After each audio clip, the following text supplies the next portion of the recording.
Hello, hello, hello, and welcoming to your Gardening Week Live. I'm Gardener Scott, and I discuss everything gardening so that you can become a better gardener. Today, I've got a lot to discuss. I'll review my gardening week. I look forward to hearing about your gardening week. I'll get to a lot of the questions that I couldn't answer last week, talk about some new topics, and then, of course, answer your questions for this week. So I want to welcome everybody as you arrive. I've had a pretty good gardening week. Let's see if anyone has started chatting. Haven't seen anybody yet, so feel free to let me know as you arrive, who you are, where are you from. Last week we had people from all over. I had people from the Czech Republic, the UK, British Columbia, all over the United States. That was wonderful. Good morning, Heidi. How are you doing? And so as people start filtering in, let me tell you a little bit about my gardening week because it was pretty good. So after last week's live stream, which was the first one that I did, I actually got outside and started building some new garden beds in my new garden. And I've been wanting to do that for a long time. The weather was perfect, and I actually got a little bit of soil put into those beds as well. I thought that was a great start to the week. I reviewed last week's live stream to see what questions I missed, and then, of course, made a note of all those questions. Hi, Jay. Hi, Jennifer, Ashley, Long Island, Ontario, Oklahoma. That's wonderful. And so that's when I realized that I've got people from all over that are watching this live stream, and then also the video afterwards. So if you missed the live stream and you're watching this on replay, welcome to you as well. Two overlapping talking going on. I'm not sure what that is, Heidi. Cindy says it's very rainy in Oklahoma. I've got a nice sunny day here. We're expecting a little bit of snow or rain at the end of the week, but that's typical for this time of year. It's supposed to be about 60 degrees Fahrenheit today, and then of course on Friday it's supposed to be a high in the 20s and a possibility of snow. So I just live in a region that's up, down, and up and down, and it can be so discouraging for gardeners. So if you're already gardening and you've already stabilized a little bit in the spring, I'm a little bit jealous for you at this point. So what happened this week for the GardenerScott channel? It was crazy. Had the live stream on Monday. And then on Tuesday, I actually got a notification from YouTube saying, here you have a super secret that you can't share with anybody. But in 24 hours, your channel is going to be featured on the trending tab of YouTube.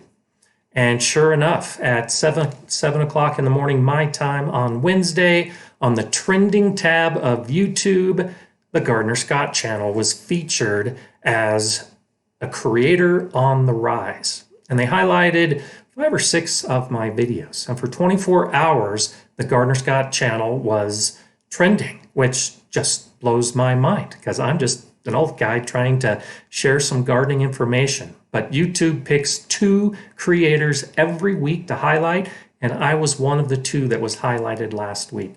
So what did that mean? That meant that my videos were actually exposed to unknowing viewers over 15 million times. And I got thousands of subscribers as a result of that. So the GardenerScott channel skyrocketed past 50,000 viewers last week. And right now I'm getting real close to about 55,000 for today. So thank you to all of you who have been longtime supporters, but also the new people that maybe just discovered the channel last week. That was incredible. I can't expect that will ever be repeated, but it was certainly a wonderful way to spend my week. Okay, Richard, Fady, Brian, Paige, Emily, Travis. It's wonderful to see all of you here today. Thank you, Hooky Hook, for the congratulations. Joseph in Fort Collins, Colorado, just up the road. Thank you so much. Moved North Homestead is back. That's great. Cheryl, good to see you. Ashley, Jennifer, Man Pig Bear, That's great. I appreciate that. Thank you for that comment. Paul Biggs, Travis Mattingly, woo too much. It's wonderful to have you all here. So I wanted to start by talking about what a wonderful that week was, because I think as we share our successes in the garden, it makes all of us want to do a little more gardening. Well, for me and my channel, it just helps me know, along with your comments, that we are really doing something special here. We are really making a difference. As gardeners, most of you probably have picked this up from some of my videos, but I think we have a particular philosophy in gardening that's very positive. We always want to move forward and try something new and help other people and learn more. And I like to think that that's just a wonderful philosophy, a way to lead your life. Lead your life the same way that you approach gardening. And not only will it make you a better person, but I think it'll make the people around you better people as well. So what are we doing today? Well, last week I wasn't able to get to many of the comments. This just happened so fast. You comment, before I know it, your comment has disappeared at the top of the stream, and I may not even see it. So what I promise you is every week I will review the comments from the live stream. I'll write down the ones that I can answer, and then we'll get back to it at the beginning of the next week. So appreciate all of you that are continuing to arrive. Thank you for the kind words. Hello, Joanne from Texas. I lived in Texas for a year about 35 years ago and still have some family in that area, and from Dallas as well. That's great. So overworked gardener, I want to begin by apologizing to you.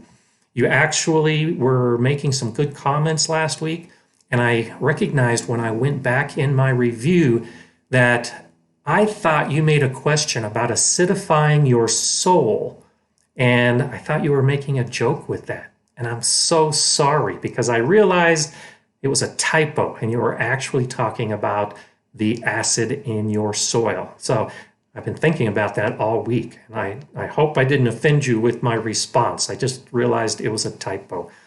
And there were a few others. For instance, Joyce J. actually asked a question about using cinnamon to get rid of fungus gnats. Well, I misunderstood the question and thought it was specifically about fungus gnats, which I talked about last week. But she repeated the question and I missed that. Her focus was on the cinnamon part of it. And is cinnamon something that you can use to kill fungus gnats? Well, it turns out that cinnamon does have a fungicide property. It can kill fungus.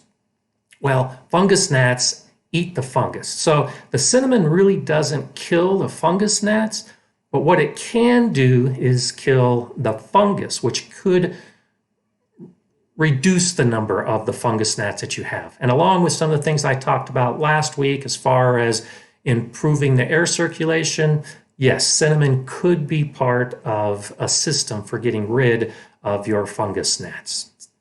Hello, Frank in Pueblo, and Food Time and Garden. I like that title, from Canada.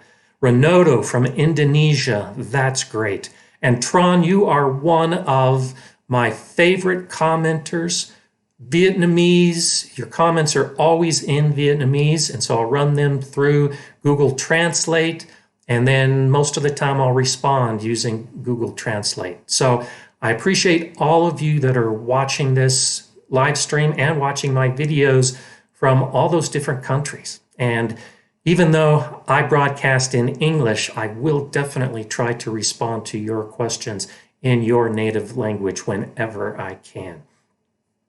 Let's start with one question from Larry. Thought about growing squash for the first time this year. After reading about pests associated with the plants, it seems like it's too much trouble. And you live in Dallas. Well, squash is one of those plants that actually grows extremely well in most gardens, except in regions with a lot of insects. There's a couple things you can do. I lived in Oklahoma for a while, on the southern edge of Oklahoma, real close to the Texas border, and the insects were crazy. It was extremely difficult to grow things. You can go to chemicals. I'm not a big fan of using a lot of chemicals in the garden. And so I encourage you to go ahead and grow squash, but go out to the garden on a pretty regular basis, because one of the best things you can do is pluck the insects right off the plants. I used to carry a plastic bag, and I, excuse me, had a harlequin harlequin bug infestation at one point, and I would just pluck off the bugs and put them into the bag.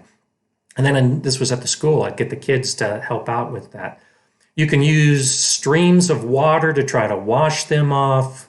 There are different organic processes that you can use. But one of the things that I found most effective, and this holds true for pests on a lot of plants, is learn the life cycle of the pest that's infecting your plants. And you may learn that that particular pest will lay eggs in late fall, for instance. And then those eggs will overwinter and they'll hatch in early spring in a place like Texas. Well, if you're starting your squash from seed or from small plants at the same time that those young insects are emerging from the soil, then you're giving them fresh food to eat.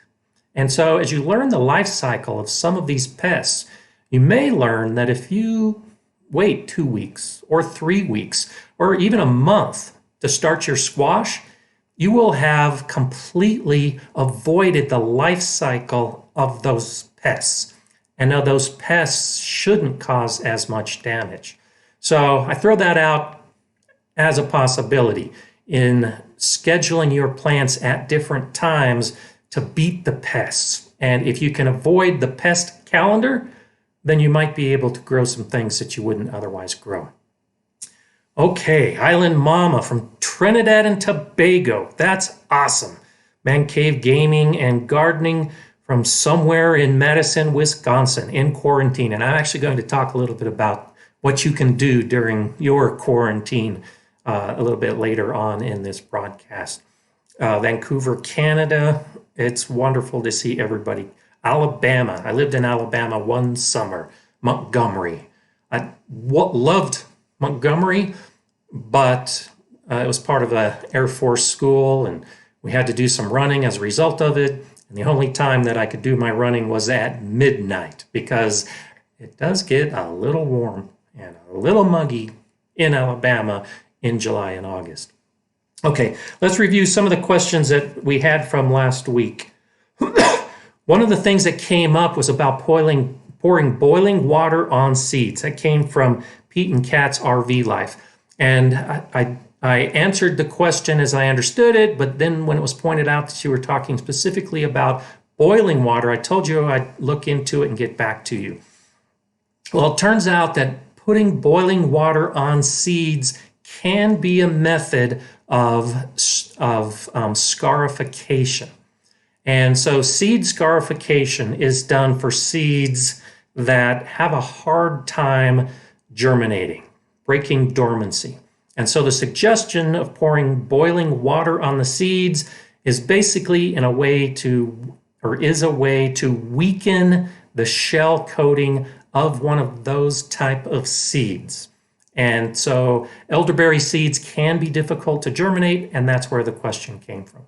But in looking into it, I did find a couple university sources that recommended using water between 180 and 200 degrees Fahrenheit, but I couldn't find anybody that actually recommended boiling water. And in my response last week, I had suggested water above 160 degrees. So if you're attempting to scarify your seeds, that is part of germination, hot water may be an option, but I still don't recommend boiling water. Okay, Dan Chauvin asked a question, do I think climate zones will change due to milder winters? And yes, I do. And in fact, history has already proven that to be the point. In the USDA, or in the United States, the USDA determines the hardiness zones. And the hardiness zones are determined from taking average low winter temperatures over a period of time. And so a map, excuse me, was created in 1990 that broke the United States into different hardiness zones. And that's actually the map that I was exposed to when I first moved here to Colorado. And I was in zone 5, specifically zone 5A. And zone 5A means that the minimum average low temperature in the winter is minus 20 degrees Fahrenheit. And so that's how I learned to garden this region. But in 2012, the USDA redid their map based on changes of the average low winter temperature. And in 2012, I became zone 5B. And zone 5B means my average minimum temperature is minus 15 degrees Fahrenheit. Well, since about 10 years ago, we've barely had days below 0 Fahrenheit in the winter. So the next time that the USDA redoes their map, I fully expect that I'm going to be moving into zone 6A. And in looking into it, in that 2012 update, about half of the zones were upgraded by A to B or B to the A of the next zone. So I'm guessing that you can expect that because we've all noticed warmer winters. So I'm still gardening as though I'm zone 5B, but I'm starting to understand that the microclimates I created and even the climate broadly is moving closer to 6A for me. So think about that maybe as you choose some of your trees and some of your other perennials. If you're right on the edge based on your hardiness zone right now, you might get away with getting some of those plants that are in a higher half zone just because the winters are getting much warmer. So Jason, welcome back for week 2 from Missouri.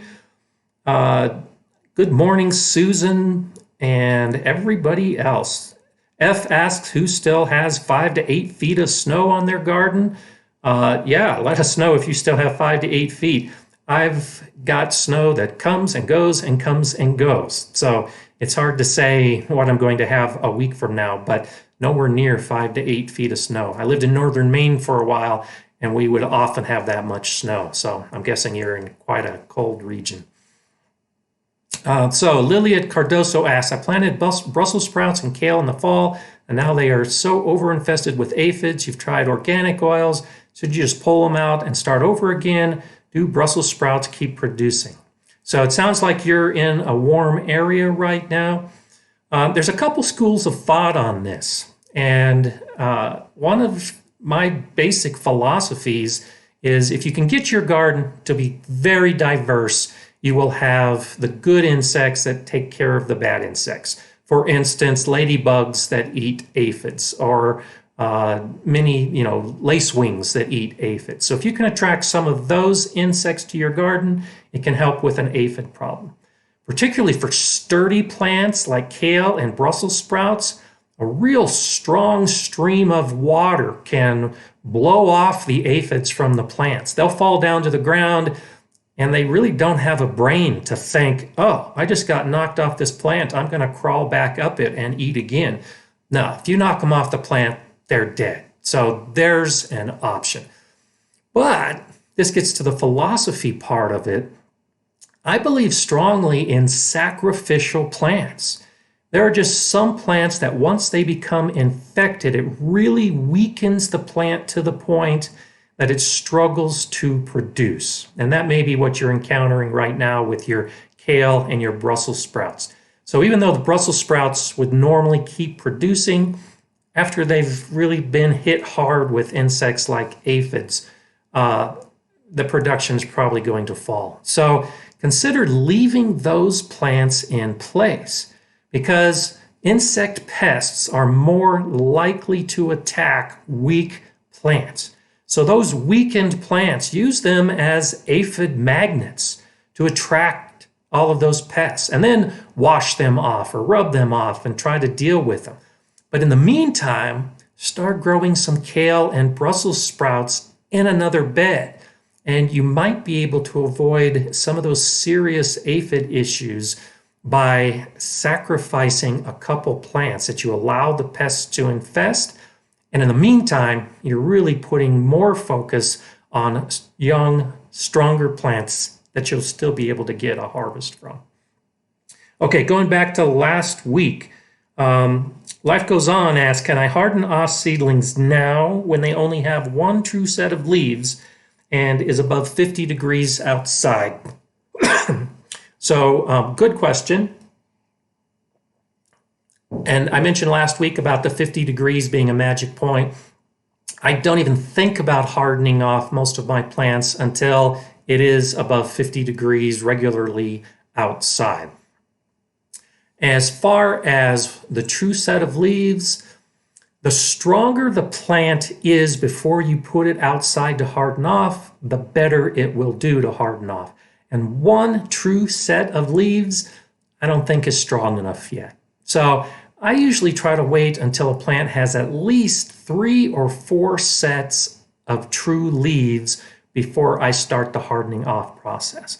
Now that does depend on the plant. If I'm growing a squash or a melon or a gourd that is only going to be growing inside for 2 or 3 weeks before I put it outside, I might put it outside after it has 2 or 3 true sets of leaves, but I won't do it with just one set of leaves. So have a little bit of patience. Let the plants develop a little bit before you put them outside to harden off. Mary VT asked, how far apart are my raised beds? So all the beds that I'm building, including the new ones that I just built this last week, I place them between 30 and 36 inches apart. That's about a meter, because that gives me room to move my wheelbarrow between the beds. And I do that lengthwise along the long side of the beds. The short sides are only about 24 inches apart because I don't need to get a wheelbarrow completely around the bed. So closer together, short side of bed to short side of bed, farther apart, long side to long side. And for me, that's just because I've got enough space to get a wheelbarrow between the beds, and I can throw in compost, and I can add my mulch, and I can do all those things I like to do with my wheelbarrow, and I allow myself room for that. You don't necessarily need to do that. If you've got a much smaller gardening space and you're not moving your wheelbarrow between beds, just give yourself enough room to walk. And that's why I've got the short ends that are 24 inches apart, because that's how much space I need to comfortably move through it. Okay, so we still have some more people joining. That's wonderful. Okay, Sam is 250 miles north of Windsor. I'm assuming that's Windsor, Canada. That means you're in a pretty darn cold area. Yeah, 45th parallel. Okay, between the equator and North Pole. That's an extremely challenging gardening environment. I'm glad you can help out. And I hope in the future, as I have more videos about season extending, that can all help. So good luck with your garden as you move forward in that harsh realm. Life Goes On had asked a question last week. Are row covers and hoop houses the same? And I appreciate Move North Homestead for giving a great answer to that question. I'll expand on it for others that didn't see it. A row cover and hoop house have similarities. A hoop house, as the name implies, is a hoop that stays in place for a long period of time and is typically covered by plastic as a season extender to help keep the soil and the air warm around the plant. I'll do that early in the season, and then I'll remove the plastic, and I might put something like shade cloth on that system of hoops in the heat of the summer to help keep some of the plants cooler. Well, a row cover generally is much more temporary, and it needs to be placed on some type of support, typically a small hoop system.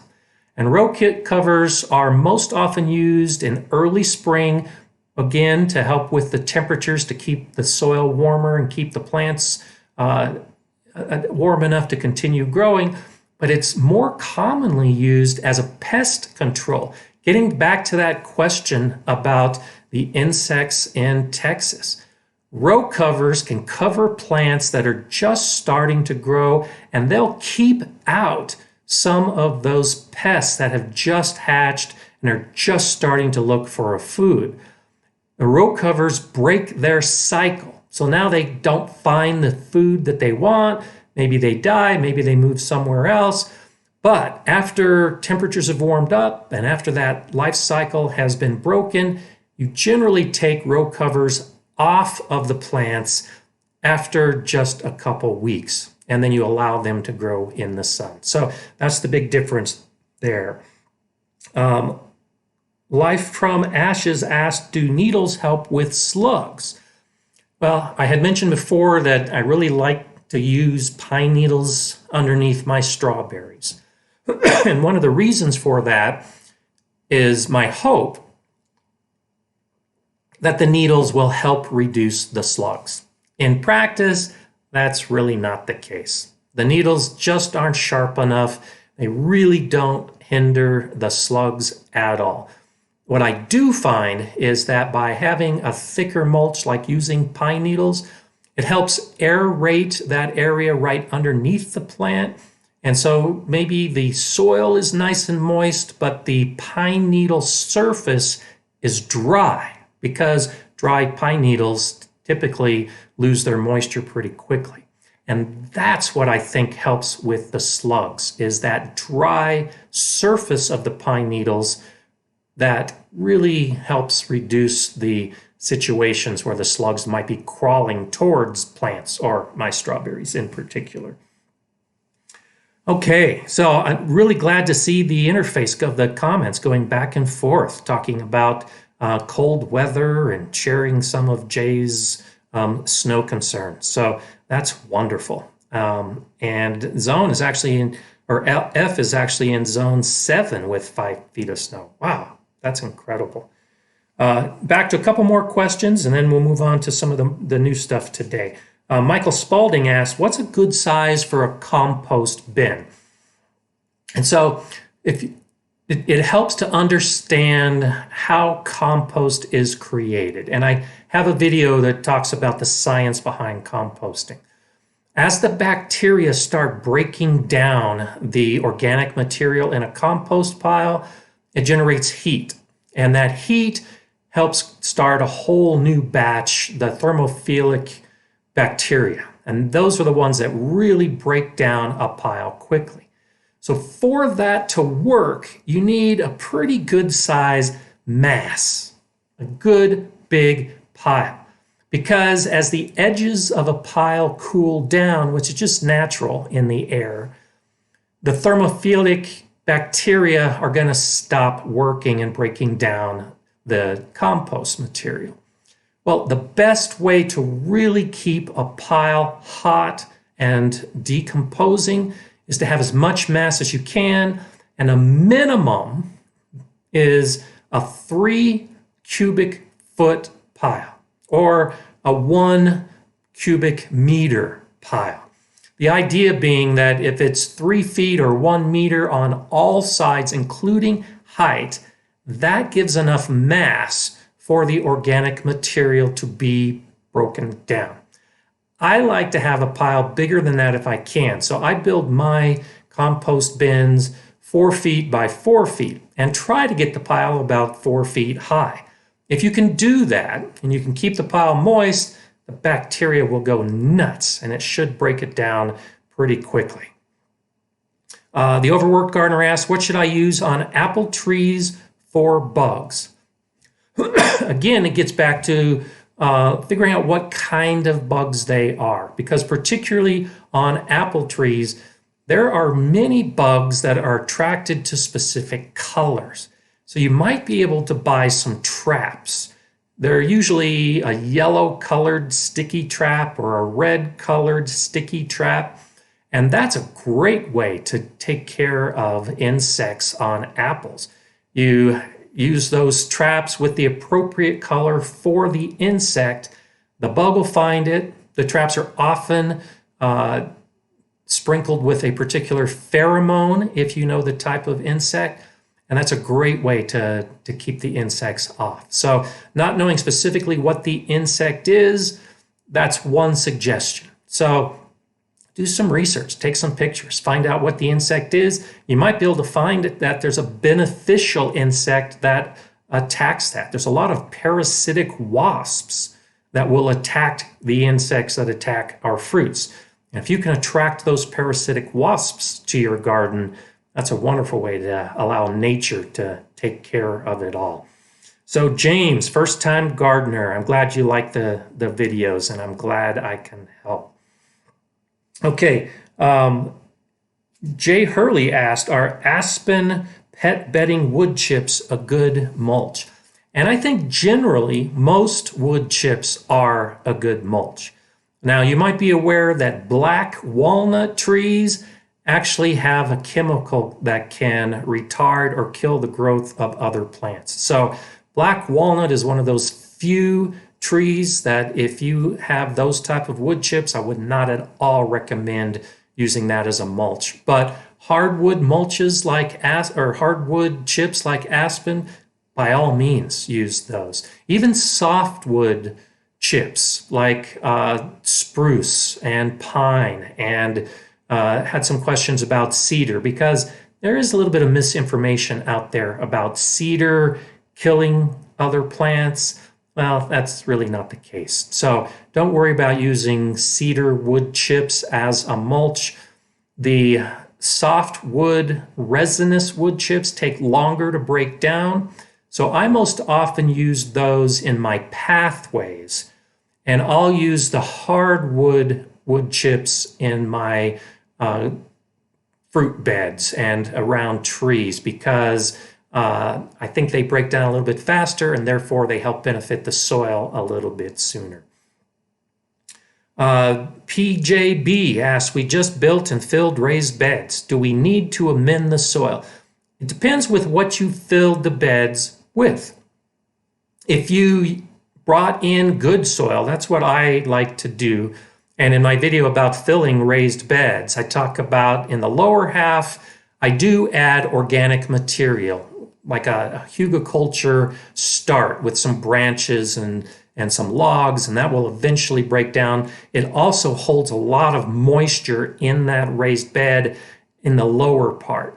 But in the upper half, I'll fill the beds with amended soil.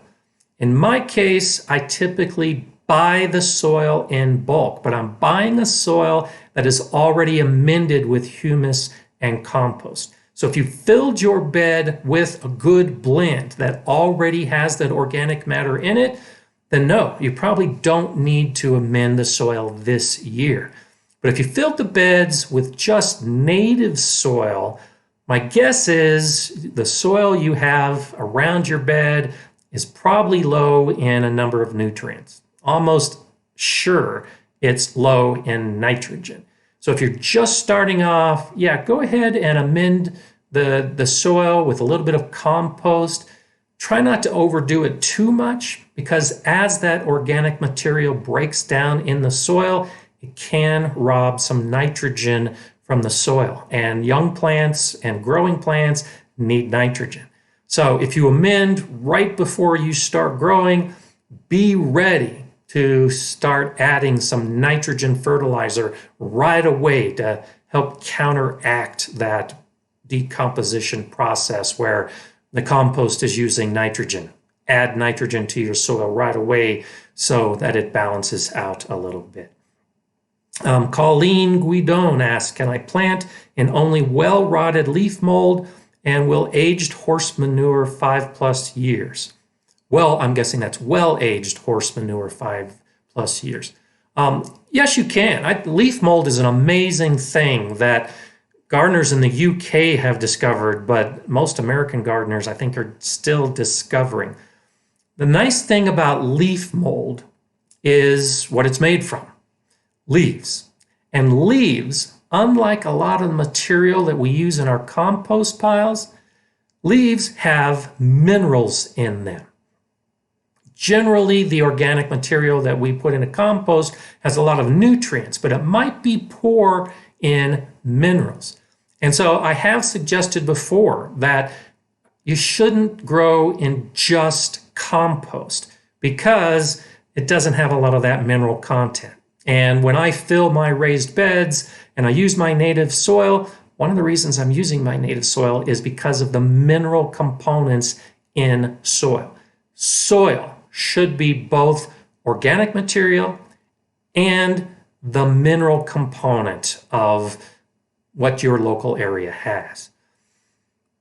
Leaf mold, you can get away without growing in the soil part of it, the actual natural native minerals, but I would still encourage that you mix it with some of your native soil to get the best results. As to aged manure, yes, by all means, add that to your garden. And you want to use well-aged manure. Never use fresh manure in your garden because that could pose some problems. And I'll actually get to two questions. Wayne Kerr asks, can horse manure go straight on plants or does it need to be composted first? And Kat Jarvis asked, what is the best way to use chicken manure in the garden? Do you need to compost it or can I add it to the soil? And so bringing all three of these questions together, manures can be used in your garden. The concern is that if you use a fresh manure, like from horses, you could potentially introduce harmful bacteria like E. coli, pathogens that are harmful to human beings. So that's why I and most other experienced gardeners recommend that you age your manures before you use them in the garden. And 6 months is a minimum of aging. 1 year is better. And if you can get horse manure that is 5+ years old, you've got no concern that those pathogens will be introduced into your garden. And there are a couple ways. You can use that well-aged manure as a top dressing. So if you're in the habit at the end of the season of sprinkling some compost on the soil, well, yeah, you can just as easily sprinkle well-aged manure. I tend to think a better way to use it is in the compost pile. One of the reasons that manures are so good to use in the garden is because of what those animals have eaten. And so with horses and rabbits and cows and llamas, they're eating a plant-based diet and they're not digesting all of that plant material. So to add it to your compost pile, you're adding a really good source of organic material. And manures tend to have a higher nitrogen component as well. So in your compost, it's adding nitrogen, which is often lacking in many compost piles. And then when it breaks down, it brings all of those nutrients back into the soil. So I prefer to use manures as soil amendments after having gone through my compost pile. Jay Dixon says rabbit manure is a cold manure, so it can use it not aged as most manures that need to be aged. That is true. There are chicken manures and some other farm animals like rabbits that can be used a little bit sooner without issue. Rabbit pellets, by all means. In fact, if you have deer in your garden, you should be thankful that the deer are actually leaving behind manure because that helps the soil right away as well. So there are some manures that you can use right away, but generally speaking, even with rabbit manure and chicken manure, I'll add them to the compost pile. Okay, let's do a couple more from last week and we'll still focus on some of the others. And so F asks, what does cold manure mean? And so the basic concept, and it has to deal with the bacteria that are breaking down the compost. And so the rabbit pellets, the rabbit manure, when it comes out of the rabbit, it's a small relatively dry piece of digested and undigested plants, whatever the rabbit ate. And because it's so small, and because it doesn't have that mass, it doesn't heat up as a result of the bacteria.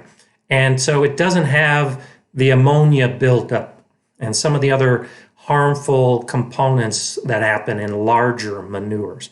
It's mostly organic material. And so it's cold. It's not going through a decomposition process, and it can be used right away in the garden. As opposed to the hot manures. And you might be thinking of the steaming pile of horse manure.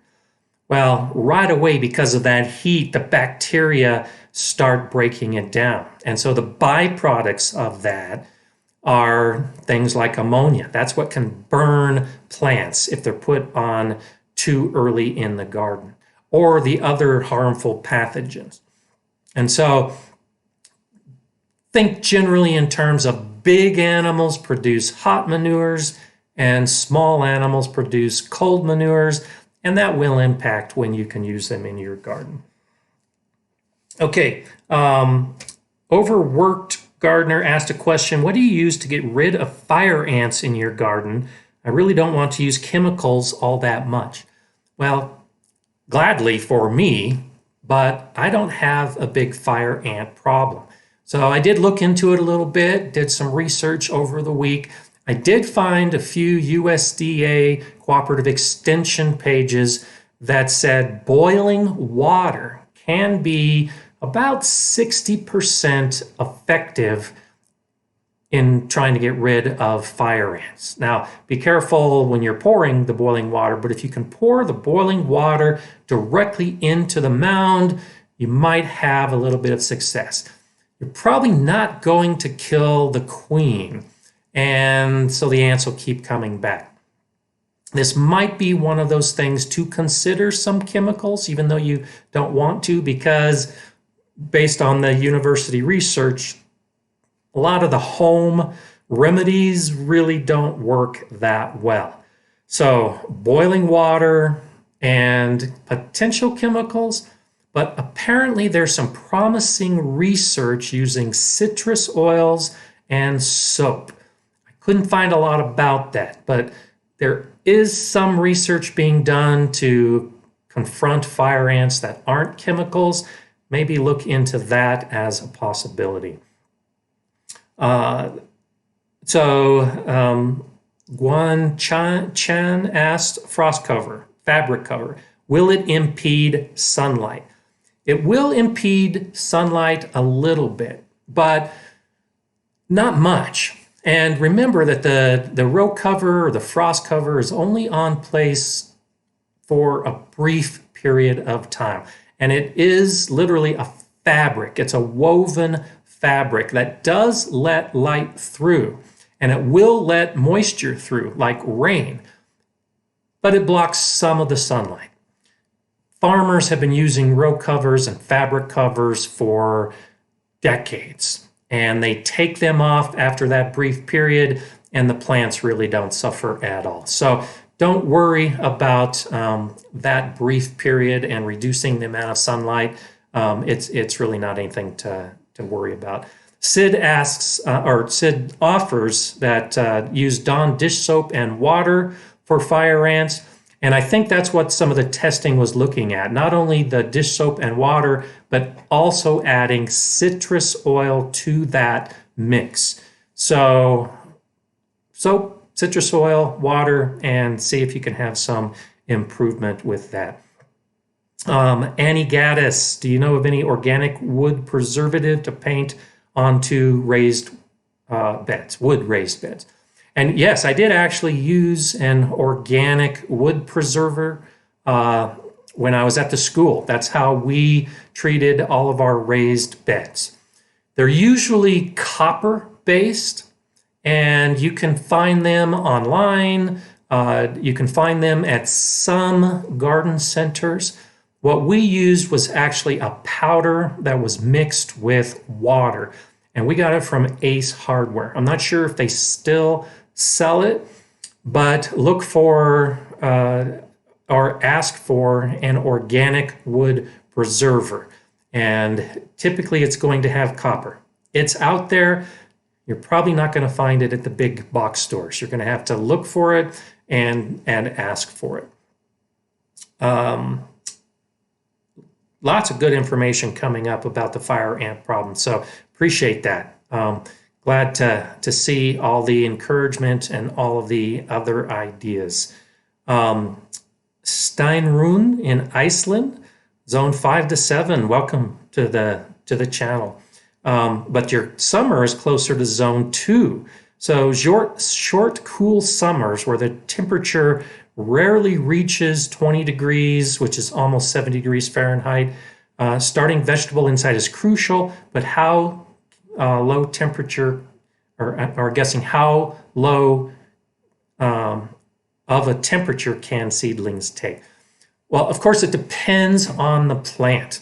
And the cool season plants like spinach and broccoli and peas and cabbage and beets and parsnips, all those plants that are typically growing in cool areas in the spring, surprisingly, many of them can really take some seriously low temperatures. In fact, there are some charts that you can probably find online. Do a search for seed germination temperatures.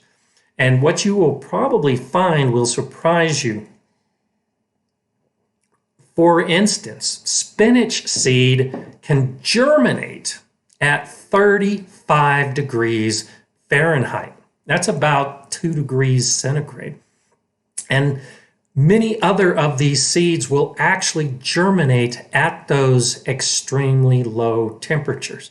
And as they grow, they can continue to handle some very low temperatures. In fact, I've had spinach that grows throughout the winter, and kale does this as well. And my winters, last month in particular, we did not have a single day where the nighttime temperature was above freezing. But I still had kale and spinach that was alive and growing in my garden. So as long as you look at the cool season plants specifically, many of them can really handle some cold weather.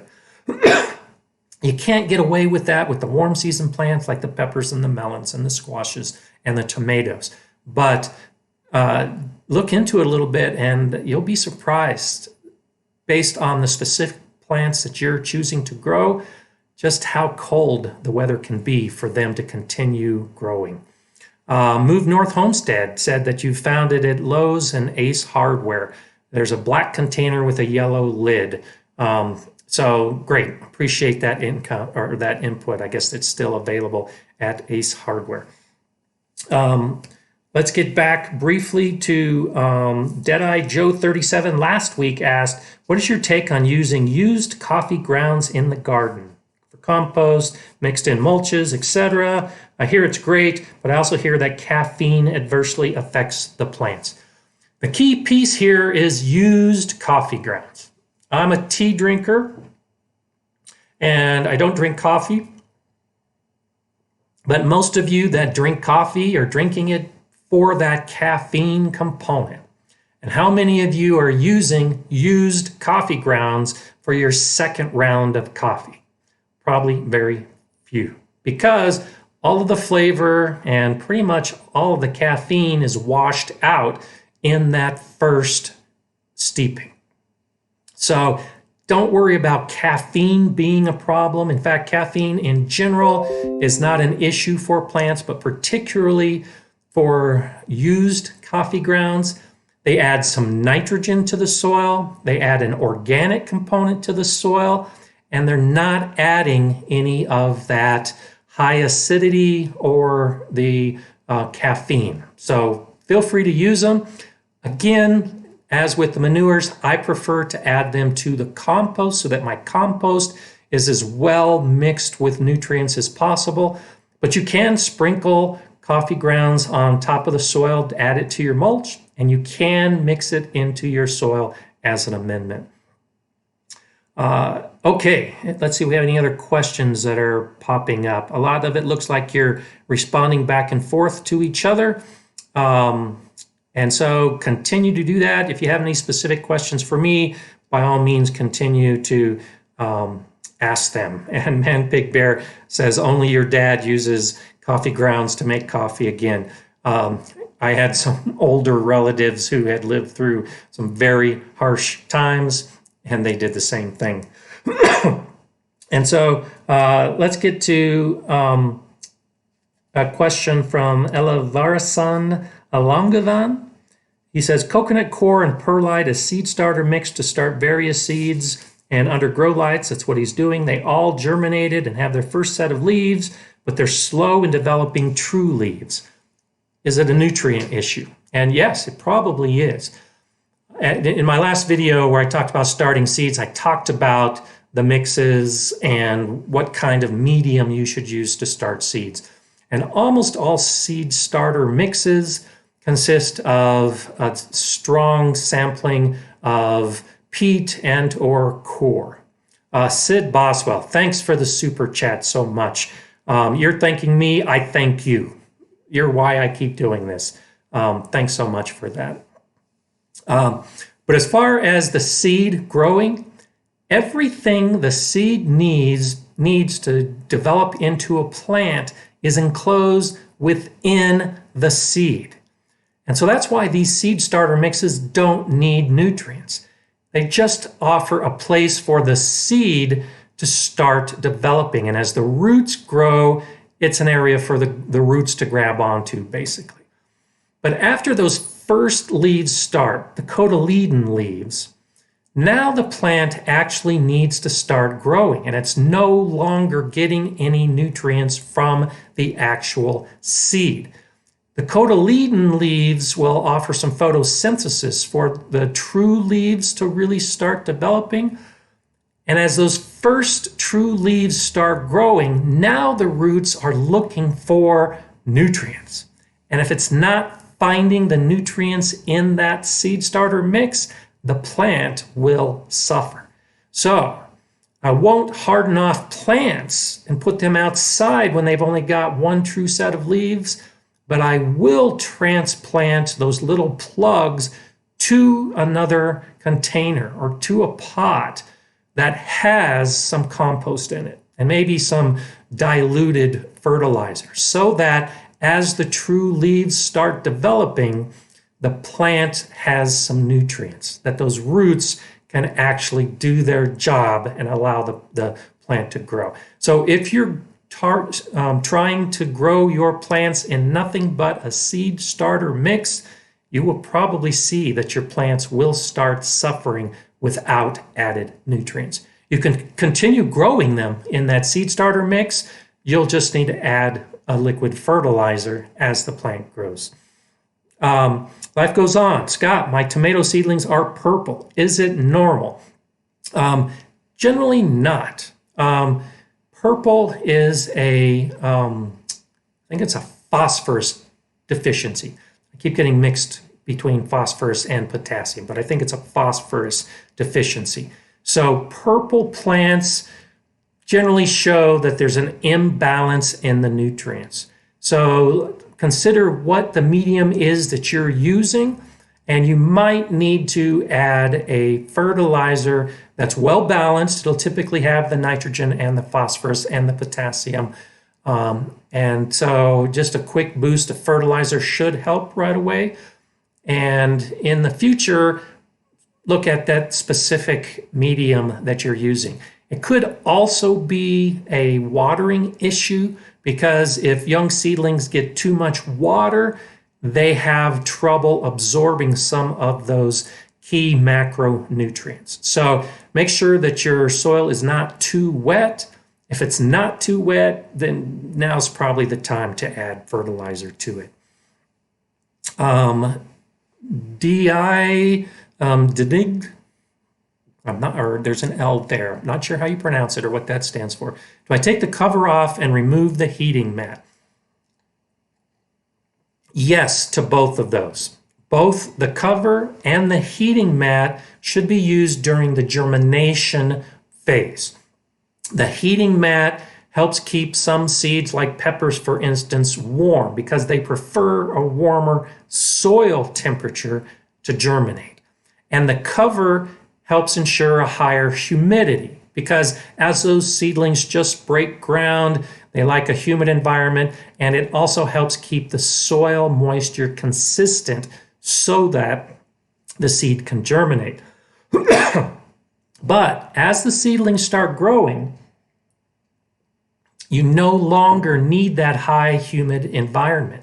In fact, it can actually cause harm because those are the conditions that fungi like to grow in. And so if you have any type of fungi contamination in your soil mix, you might have some problems with that. So take the cover off as soon as the seedlings have germinated. And once the air temperature, which is the way in most households, somewhere between 60 and 70 degrees Fahrenheit, that's what the plant needs. Typically doesn't need that warmer soil temperature. So you can stop using the heat mat. Let's see if we have anything else popping up here. Lots of good information going back and forth. And a mention to David the Good. David the Good has some great videos out there. The difference between he and I is he's living in a very warm region and growing some things and doing some things that I can't even consider because of my cool, cold area. So it's really good to bounce back and forth and observe different gardeners in different regions because we can all offer something when it comes to gardening. And so this leads into a comment that I got yesterday. RB said, here in Belgium, the schools will be closed for 5 weeks due to coronavirus. Looking for educational activities for the boys. It's a good time to start the garden.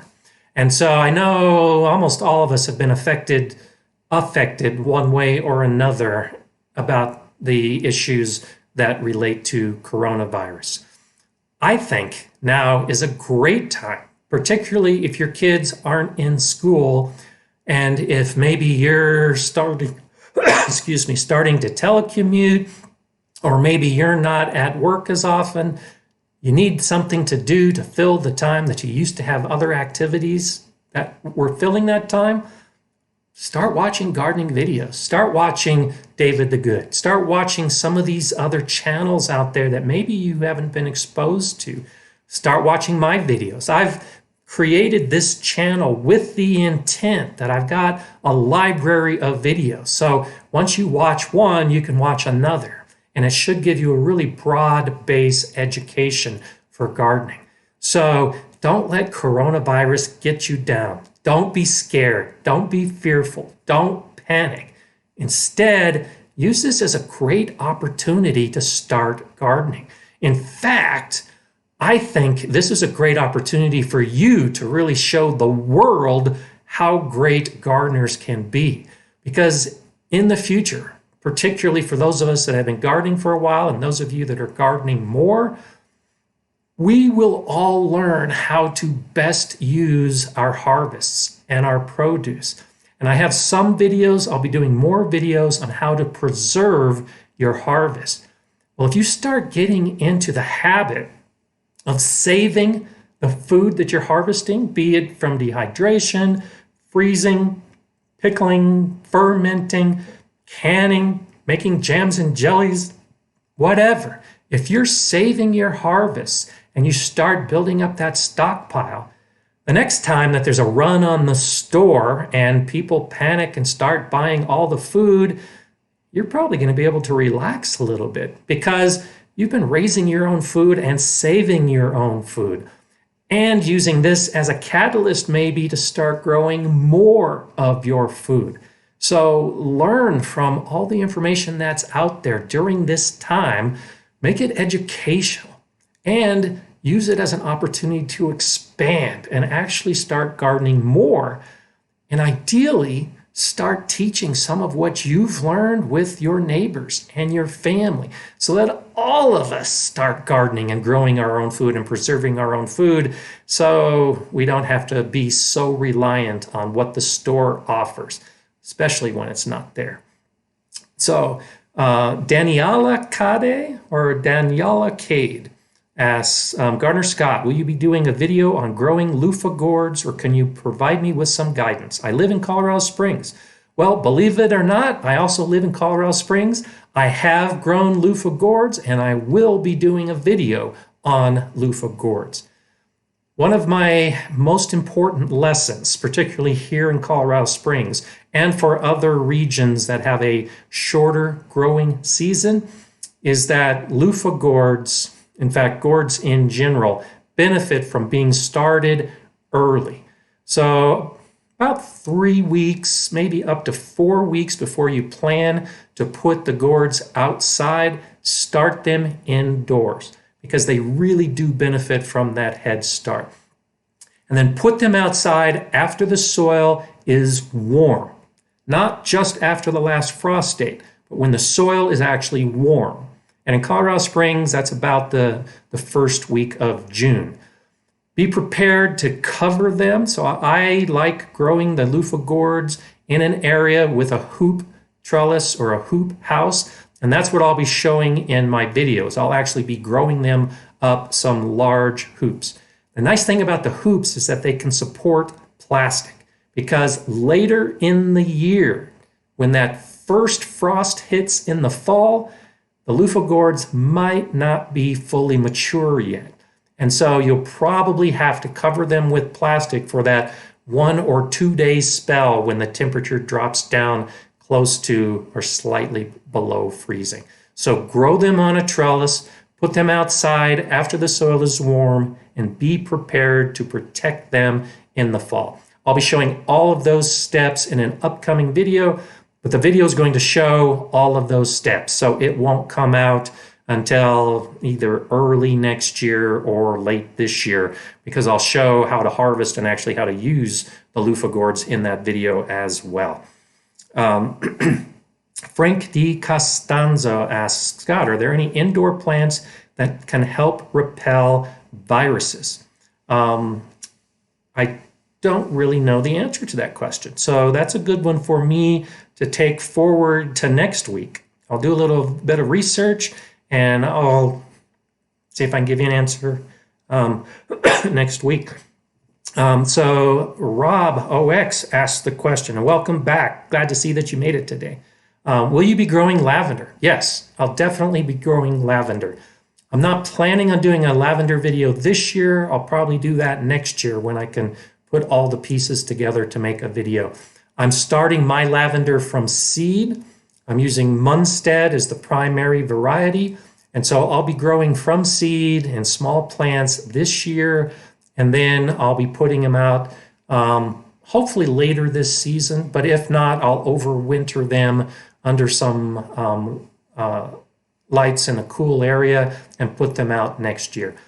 I don't know if I'll actually be that patient because I love lavender. So if I'm at a nursery and I see a great deal on lavender, I'll probably buy some plants to put them in because I've got a brand new landscape that I'm adding plants to. But yes, I'll definitely be doing some lavender.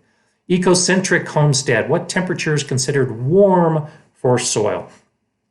I look at 70 degrees as warm. And the plants that benefit from that are the warm season plants. So peppers, tomatoes, gourds, squashes, they will do much better if the soil temperature can be somewhere around 70 degrees. That's ideal. Now, I can't always get that in my area. So if it gets to be the end of May, which is my typical planting time, or the beginning of June, and I haven't reached that soil temperature yet, I'll actually put hoops in place, cover the bed with plastic to help raise the soil temperature closer to that 70 degree Fahrenheit range. I've noticed some dramatic differences. When I start beans, for instance, or squashes from seed in the garden, when the soil is closer to 60 degrees, the plants just don't do as well.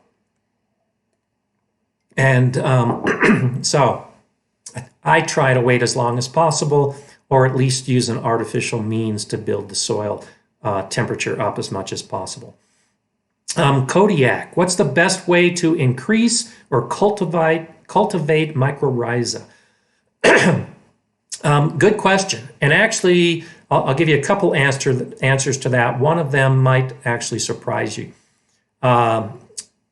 Organic material, and specifically wood-based organic material, is what mycorrhiza feed upon. And so mycorrhiza, if you don't know what that is, it's part of the whole fungal environment. And so if you have a deep wood mulch, for instance, and you rake away the surface of the mulch and you look inside it and you see a layer of white, and typically it's a whole bunch of what looks like white threads. Well, that's the mycorrhizal activity that's going through that mulch. And it's a wood-based mulch that you'll typically see that in, because fungus feeds on the wood as opposed to like the bacteria that are feeding on other organic material in a compost pile. So the best way to really benefit the mycorrhiza is with wood. Use a wood mulch and keep that wood mulch moist, and you should see an increase in that fungal activity. You can mix wood into the soil. I don't recommend that as much, just because it takes so long for the wood to break down if you're using it in an area where you're, maybe growing some vegetables. Another thing to be concerned about is to avoid a lot of fertilizers, because in this case, I think it's the potassium.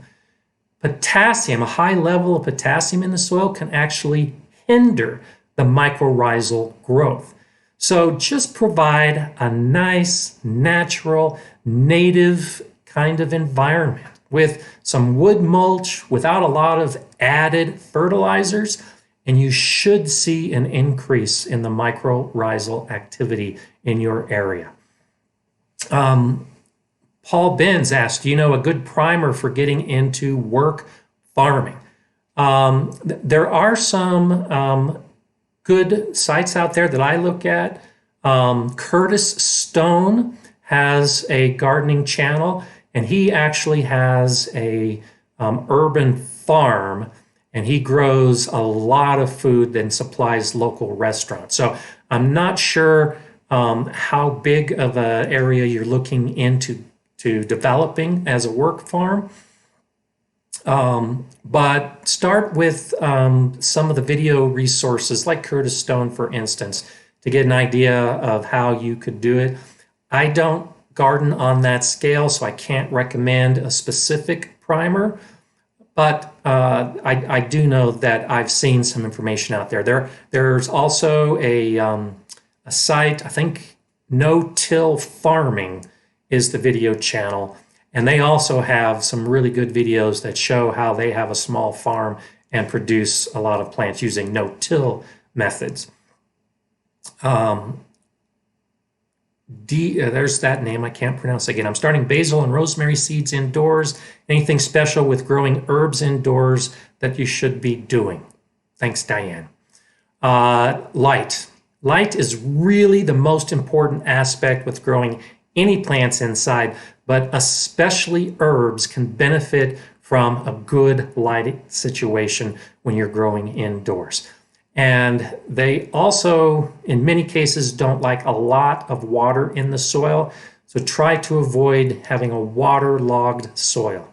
So a nice, consistently moist soil, a lot of light, and then as they grow, depending on your soil medium, again, you might want to add a balanced fertilizer after a few weeks, but that's not absolutely necessary. Heidi Clark. Oh, you're responding to Philip Vaughn. Okay, I'll let that continue. Good. Lots of good recommendations coming out for some information out there. Philip Vaughn, how do I acidify my Florence, Colorado soil for blueberries? Sulfur is the best way on a large scale to acidify your soil. The coffee grounds won't do it. The pine needles won't do it. You have to resort to some type of large scale effort. And sulfur is what I've used before. I had the blueberry bed that I built at the Galileo Garden. And that's what I did, is I set aside one specific bed and then added sulfur to that bed, and that helped acidify the soil. Now, I'm not going to recommend a specific amount. I'm going to recommend that you do a soil test to determine what your starting pH is. And then when you get your sulfur, the sulfur might actually come with a table, or you can look one up, and it will tell you exactly how much sulfur to add to a soil to bring the pH down to a level that you're looking for. Egocentric Homestead asking about, or commenting about, grow lights give off more heat than regular household lights, or do proper grow lights give off more heat than regular household lights? It depends on the household light. Many of us still have incandescent lights as a household light. And incandescent bulbs give out the most amount of heat for the energy going into it, followed by fluorescent bulbs. Fluorescent bulbs do give out heat, but not as much as incandescent bulbs. And LED lights typically give out the least amount of all. So drawing comparisons between the two, I won't generally say, house lights are more or less than grow lights, because it depends on what type of light you're using. Anymore, if you go to buy grow lights, they're probably going to be LEDs. I use a lot of fluorescent bulbs, but they're getting harder and harder to find. So LEDs are the least, fluorescents are in the middle, and incandescent bulbs produce the most amount of heat. Okay, and Ethiel answered that basic question as well. So continue to ask questions. I've got a couple more that I'll respond to from last week. Jesse Greenow had asked, do you believe air pruning can increase your harvest? And so air pruning is usually a reference to root pruning. If you grow your plant in a container, like maybe a peat pot, where the roots will extend through the material as they grow, when those roots encounter the air, they'll stop growing. And so that can be a very effective way to prune the tips of the leaf, or the tips of the roots, before you transplant them. As far as increasing the harvest, I haven't found anything that says that there is a correlation one way or another. So I don't do a lot of root air pruning, but as far as my own personal experience, I haven't seen that it increases the growth of the plant or increases the yield. It just allows you to keep a plant within a pot without the roots overwhelming the area. And then when you transplant it to the garden, the roots are right there on the edge, ready to grow into the soil, which can give a little bit of a boost to initial growth of the roots. But I really don't think it correlates to an increased harvest. So I agree with you, Jay Dixon. You think it's great that we're helping each other, as there are so many eager questions, and it's impossible for me to answer all of them. And that's why I'm getting back to last week's questions, because I know it's impossible for me to answer all of this week's questions. So I'm going to try to continue this trend as we proceed through the Monday live stream, is I'll focus a lot on what happened in the previous week and what the questions were. partly because I know you want answers to your questions, and also because your questions are great questions that I can use to help others along the way as well. So keep helping each other out. Keep asking those questions, and I'll keep doing what I can to help out. Ecocentric homestead, again, you use daylight LEDs and the plants grow just fine.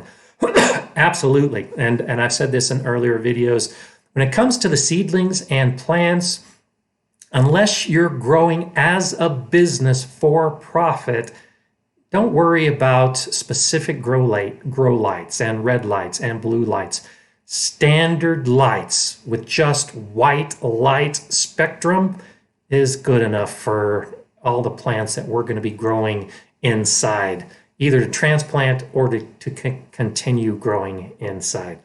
Yeah, I'm loving this too. This is great. Lots of good information that's coming out. I did also want to talk about the concept of organic gardening. I've got a video on this. I'll be doing a lot more videos because it really plays into my gardening philosophy, particularly for new gardeners. And if you're a new gardener and you might be slightly confused because you don't think of yourself as an organic gardener or you don't know what it means, don't get too wrapped up in that. For me, organic gardening is a philosophy. It's attempting to grow your plants using nature, working with nature, and not fighting nature. And what I mean by that is for too long, most of the 20th century, gardeners learned to use chemicals in their garden. Chemicals to fight the pests, chemicals to fight the bacteria and the fungus, chemicals to fertilize. And so we kind of got dependent on chemical gardening. Well, we were fighting nature because there are so many things about nature that can really boost our plant production once we start understanding how nature works. So by removing most, if not all, of those chemicals, we allow the system to work together. The beneficial insects to attack the harmful pests. The fungi, and there is beneficial fungi as opposed to harmful fungi. They strike a balance. And when it all works together, the balance tends toward the positive soil levels that plants really use. So that's what I see as organic gardening. Where some of the confusion comes in is because there are certified organic growers out there. And in nations all around the world, they've done whatever they needed to do based on their government requires to be certified as organic growers. Well, home gardeners don't need to worry about that.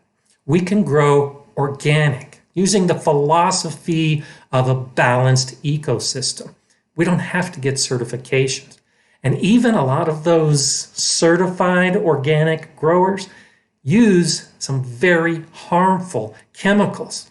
So just because it's organic doesn't mean it's necessarily better when it comes to a large-scale grower. But at the garden level, it does. So do more things like leaf mold and compost. And do more things like planting the flowers and the plants that attract the beneficial insects. And learn more about the soil. Focus on the soil, making it as healthy as it can be. And this Friday's video will be focused on soil and helping to give you a better understanding of soil and what you need to do to help make it as good as it can be for your garden. So try to garden organically. That's my recommendation. But what that actually means for you, you can determine your own philosophy. You can figure out how many chemicals you want to use. I garden pretty much chemical free. Now what I mean by that is the chemicals that I purchase, the artificial chemicals that were created in a lab somewhere by somebody. I still use chemicals. I still use fertilizers that I make from my comfrey or the compost or the worm castings. I'll still essentially use chemicals in the garden, but they're all naturally produced. So chew on that a little bit. I'll talk more about that in the future as I share my philosophies of gardening. But I'm an organic gardener, but I'm not certified by anybody to say that. It's just what I believe. That's just how I garden. Okay, Jay Dixon, great. Thanks so much for your participation in throwing out all of those and the answers that you're out there. Rob, I started my onions in zone 7. They take a long time to grow, I find. Yes, onions can take a very long time to grow. Even when the seed package only says they might be 100-day variety, well, the clock usually starts when a plant is growing, and they can take a long time to germinate and actually grow to that point. When you grow onions, realize that there are different types of onions that grow differently based on where you live. There are onions that are long day or short day or intermediate or neutral day onions. And that refers to the sun that the plant gets during its primary growing season. So for instance, in the northern hemisphere, a long day onion is typically an onion that's being grown farther north because the north is getting more sun in the summer.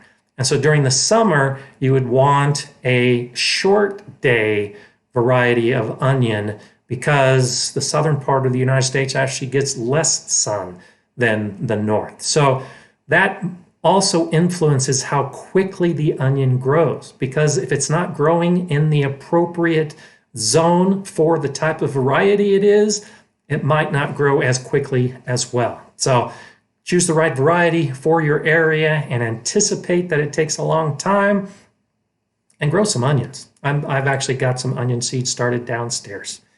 Good information being passed out. 5,000 Kelvin rating on the lighting from Egocentric Homestead, absolutely. And I mentioned that in my recent video about starting seeds indoors and what kind of light setting you have.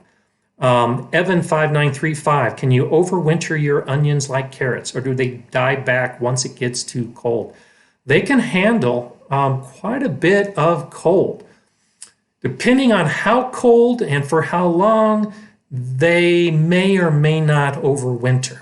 But I have allowed onions to stay in the ground, especially those onions that I start from seed, bulb onions. It gets to the end of the year and they haven't produced yet. I often leave those in the ground over winter. It doesn't kill the plant. It is a lot like carrots. And so in the next year, as soon as the soil warms enough, they'll start growing again. And in that second season is when they'll start producing their seeds. So if you want to grow onions, do that. Allow them to stay in the ground over the winter and then collect the seeds the next year. Be careful, I made this mistake. You need to collect the onion seeds as soon as they're ready to harvest. As soon as they start changing to that dark brown color and maybe a couple of them have started to fall off, harvest all of them at that point. There was one year where I had overwintered the onions that came back in the spring, and then they started sending up some flowers and seeded about midsummer, I think it was. Well, midsummer is the busiest time of the season. I was so busy with other things in the garden, I couldn't harvest all of the onion seeds, which meant thousands of onion seeds fell from those flowers onto the bed. And the next year, and the year after that, and even about the third year, I was still dealing with onions that were sprouting in that bed from the seeds that had fallen. And I typically, especially in a big garden like that at Galileo, I would rotate my crops. Well, I was rotating and planting different plants in that bed in particular that year. and the onions became weeds because there were so many of them. So if you're going to save the seeds at the right time. Paul Binns, having problems attracting pollinating insects in your city garden. I'm having the same problem. I've moved to this new garden. I don't have a lot of flowers growing yet. And I've noticed, even though it's still early in my season, but also late in the year last year, I didn't have as many insects as I would like to have. One of the best things you can do is grow the flowers and the herbs that will attract the beneficial insects, and encourage everyone around you to do the same. If you're an oasis in the city, in the middle of a lot of people that don't have a lot of flowers and a lot of those other plants that attract insects, you may continue to have a problem. And it may mean you need to double or triple your effort. But insects will find the plants they're looking for. Insects can actually fly a pretty good distance. So as long as you're not surrounded by miles of cityscape, increase the number of plants, the flowers in particular, that you're growing, and you should see an increase. I just love this discussion. Thanks so much. Rob mentioned salvia. I love salvia. That was one of the very first plants I put into my new landscape. As far as bees are concerned, it doesn't get much better than salvia. I one day at one time counted 5 or 6 different species of bees on a single salvia plant. So that's a wonderful way to attract insects, is to grow those multi-flower plants like salvia. And I'm actually going to be growing a lot more of them. I have some seeds, I haven't started them yet, but that's a wonderful plant to be growing. Bee balm is another one of those. Heidi Clark says, you just noticed the bee balm poking up out of the soil. That's Monarda, different types of Monarda, and that's a wonderful plant for growing in the garden. And it will come back year after year. Beautiful flower. It's called bee balm because it attracts the bees, but any plant that attracts bees will probably be attracting some of those beneficial wasps and the butterflies as well. So just grow as many of them as you can. Di asked, what kind of salvia? I don't think it really matters. Choose a salvia that can grow in your area.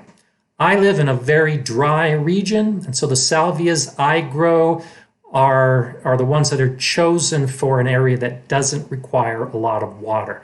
So check into what's growing in your area. Go to your nursery and ask them about the varieties that might be recommended for your best area.